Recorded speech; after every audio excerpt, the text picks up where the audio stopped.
Tomás Mojarro. Adelante, Tomás. Qué bueno y muchas gracias. Qué bueno que me das la palabra, no lo que ocurrió con el señor Puebla.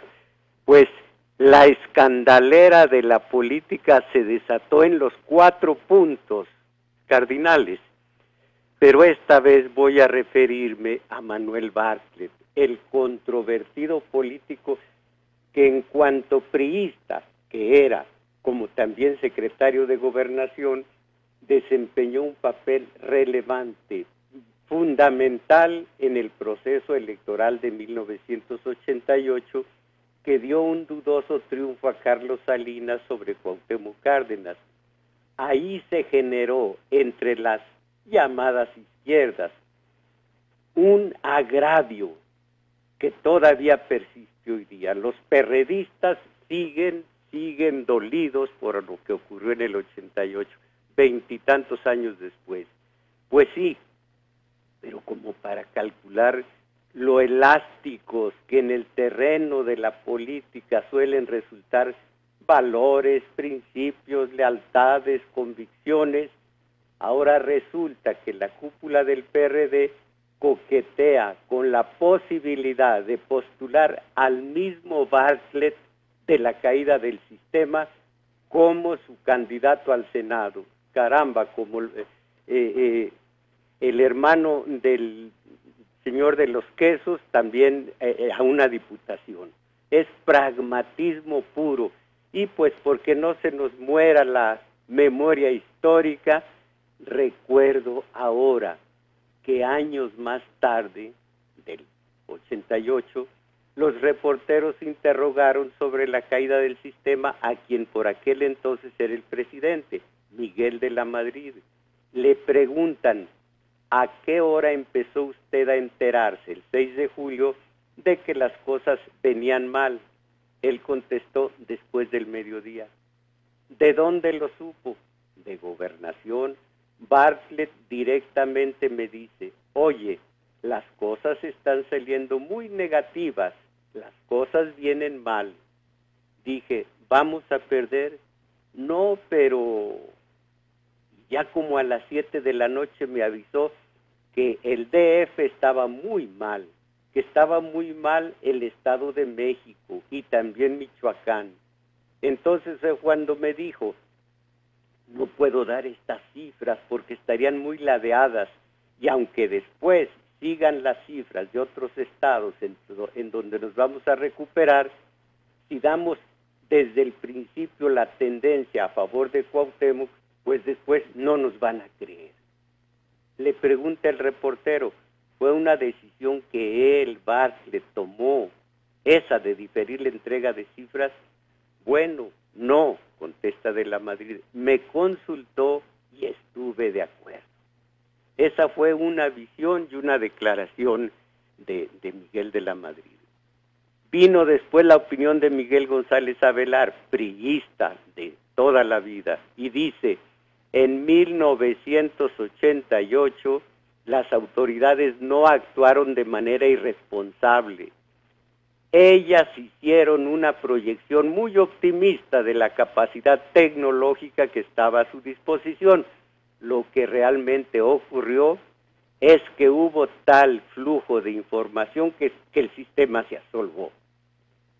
Más tarde, el propio de la Madrid iba a variar su declaración inicial y dijo, yo rechazo que el sistema de cómputo se haya caído. Esas fueron ideas de propaganda política. El fenómeno fue tardanza en las cifras. Eso fue todo. Lo demás son especulaciones sin fundamento alguno. Después iba a hablar también Ignacio Pichardo Pagaza, también. Él entonces era dirigente priista y dijo, la caída del sistema es una cosa juzgada. El triunfo de nuestro partido fue validado de acuerdo a la legislación vigente. Para nosotros, los priistas, 1988 es una fecha de júbilo, porque allí se confirmó una vez más el triunfo de la Revolución Mexicana. Curiosamente, hasta entonces se hablaba de la Revolución Mexicana. Llegó Salinas y de aquí en adelante democracia y competitividad. Bueno, y el diputado también priista, Florencio Salazar, aconsejó a los perredistas: ya dejen de andar haciendo acusaciones sin fundamento. Si tienen los elementos suficientes para probar lo que sostienen, preséntenlos y dejen ya de hacer sus escandalitos.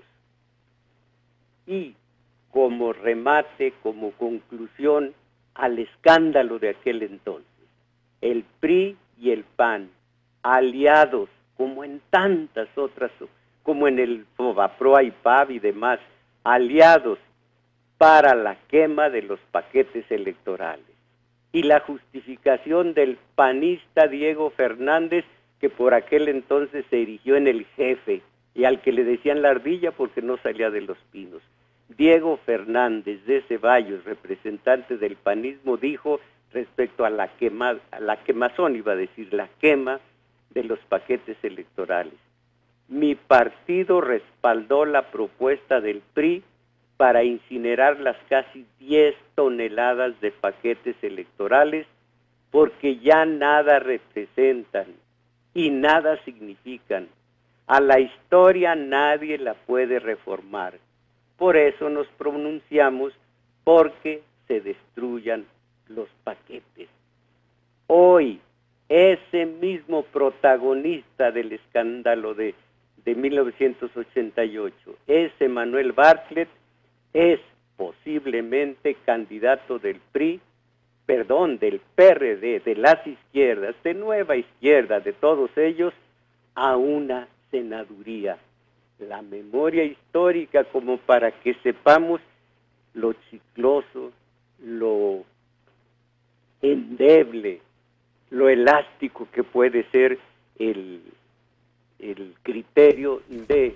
Sí, oye, pero pues creo que él tuvo una trayectoria después de eso que puede hacer variar mucho ese juicio. Si él tan solo en su trayectoria se hubiera distinguido por su actuación en aquellos comicios y de pronto ahora es elegido para ser postulado por la izquierda, pues sí, es totalmente absurdo.